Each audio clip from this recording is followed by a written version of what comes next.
बांग्लादेश में इस्कॉन क्यों दे रहा है अपने पुजारियों को पहचान छुपाने की सलाह? कौन है चिन्मय कृष्णदास के वकील जिन पर जानलेवा हमला हुआ? कौन है वो लोग जो इस जानलेवा हमले को अंजाम देने के बाद अब भी सड़कों पर खुले घूम रहे हैं? कैसे बढ़ते तनाव के बीच परेशान है बांग्लादेश के अल्पसंख्यक?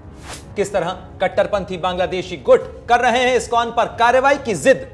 पड़ोसी बांग्लादेश में तमाम सलाह और हिदायतों के बावजूद बिगड़ रहे हैं अल्पसंख्यक हिंदुओं के हालात और बढ़ रही है चिंता की लकीर। लगाते हैं दूरबीन और देखते हैं तमाम सवालों के जवाब। नमस्कार, आपके साथ मैं प्रणय उपाध्याय।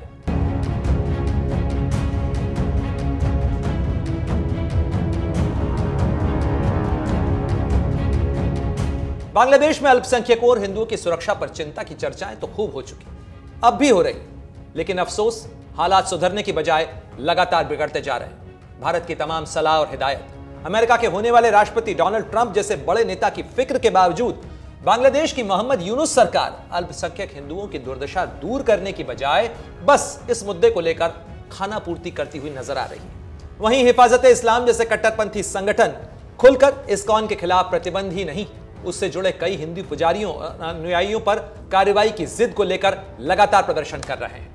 ढाका की सत्ता पर काबिज अंतरिम सरकार हिंदू अल्पसंख्यकों को डराने सताने वाले कट्टरपंथियों पर रियायती और उनकी बात करने वाले इस्कॉन जैसे संगठन पर सख्ती बरतती दिखाई दे रही है। मौजूदा हालात के बीच इस्कॉन ने बीते दिनों चिन्मय कृष्णदास समेत अपने कुछ पदाधिकारियों से किनारा कर लिया था। वहीं डरे सहमे और सतर्क फैसलों की ही कड़ी में इस्कॉन ने अपने पुजारियों को सार्वजनिक जगहों पर धार्मिक पहचान ढकने की सलाह दी है। इस्कॉन कोलकाता के प्रवक्ता राधारमण दास ने अपनी निजी सुझाव के साथ यह सलाह दी है कि बांग्लादेश में मौजूद इस्कॉन के पुजारी और अनुयायी यदि मुमकिन हो, संभव हो तो सार्वजनिक स्थानों पर भगवा कपड़े न पहने, माथे पर तिलक न लगाएं और गले में कंठी जैसे निशान न पहने। सीधे शब्दों में कहें तो हिंदुओं से अपनी पहचान छुपाने को कहा जा रहा है। यह सुनने में अजीब और अटपटा लगेगा, मगर सच है। घायल वकील रेगन आचार्य की ये तस्वीरें बांग्लादेश में अल्पसंख्यक हिंदुओं के बीच बढ़ते डर और बेखौफ कट्टरपंथियों की करतूतों की गवाही देती है। रेगन आचार्य वही वकील हैं जो इस्कॉन बांग्लादेश के धर्मगुरु चिन्मय कृष्णदास के साथ उस वक्त मौजूद थे जब उनकी गिरफ्तारी हुई और उसके बाद उन्हें अदालत में पेश किया गया।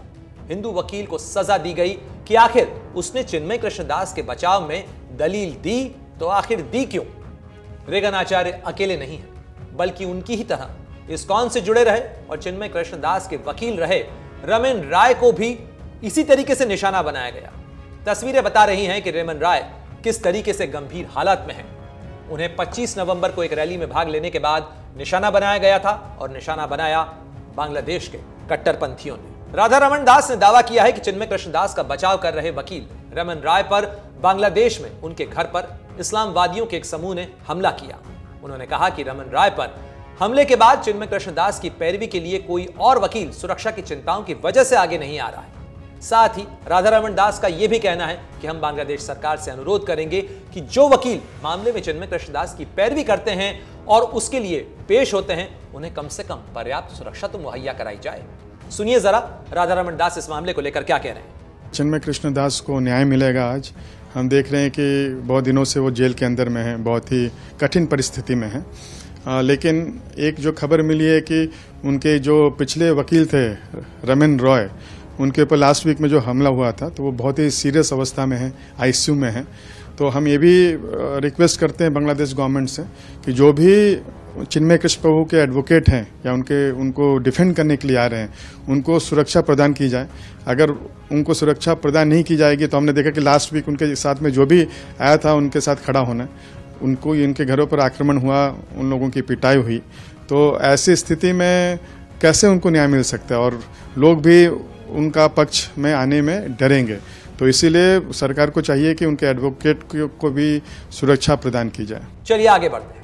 बांग्लादेश में 5 अगस्त 2024 को हुए सत्ता बदलाव के बाद से ही अचानक हिंदू समुदाय के खिलाफ हिंसा का ग्राफ बढ़ता जा रहा है। इस्कॉन के प्रभु चिन्मय कृष्णदास को राजद्रोह के मामले में हिरासत में लिया गया।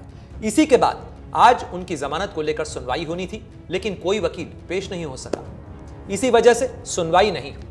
हालांकि इससे पहले ही कोलकाता इस्कॉन के प्रवक्ता राधारमण दास इस बात को लेकर बता चुके हैं कि चिन्मय कृष्णदास के वकील रमन राय पर किस तरीके से हमला हुआ था और वो इस समय अस्पताल में आईसीयू में भर्ती है। इस बीच बांग्लादेश में हिंदू अल्पसंख्यकों पर हमले की घटनाएं लगातार न केवल बढ़ रही हैं, बल्कि हिंदुओं के बीच भय और खौफ लगातार बढ़ता जा रहा है। साथ ही बढ़ रहा है बांग्लादेश और भारत के बीच रिश्तों का तनाव। बीते 3 महीनों में भारत कई बार बांग्लादेश की मोहम्मद यूनुस सरकार को अल्पसंख्यक आबादी के खराब होते हालात को संभालने और साथ ही इस मुद्दे पर ध्यान देने की सलाह दे चुका है। भारत की चिंताएं गैरवाजिब नहीं है, क्योंकि भारतीय हिंदू आबादी इस मुद्दे को लेकर चिंतित भी है और परेशान है। वहीं इतिहास रहा है कि बांग्लादेश में जब भी अल्पसंख्यकों समेत किसी भी आबादी पर हमले की घटनाएं बढ़ती हैं तो उसका दबाव भारत के साथ लगने वाली सीमाओं पर महसूस किया जाता है।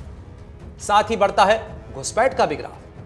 भारत में भी लगातार बांग्लादेश की मोहम्मद यूनुस सरकार के खिलाफ प्रदर्शनों का सिलसिला चल रहा है। इस कड़ी में त्रिपुरा में बांग्लादेश के कॉन्सुलेट पर प्रदर्शनकारियों के पहुंचने और कथित तोड़फोड़ की घटनाओं पर ढाका में भारत के अधिकारियों को तलब किया गया। हालांकि भारत ने इस घटना पर खेद जताया है। साथ ही बांग्लादेश के राजनयिक मिशनों की सुरक्षा भी बढ़ाई गई है। बीते 3 महीनों के दौरान भारत और बांग्लादेश के रिश्तों की गाड़ी दोस्ती के हाईवे से उतरकर तनाव की उबड़-खाबड़ सड़क पर आ चुकी है। बांग्लादेश के नेता खुलकर यह कह रहे हैं कि भारत के साथ रिश्ते अब पहले जैसे नहीं रहे।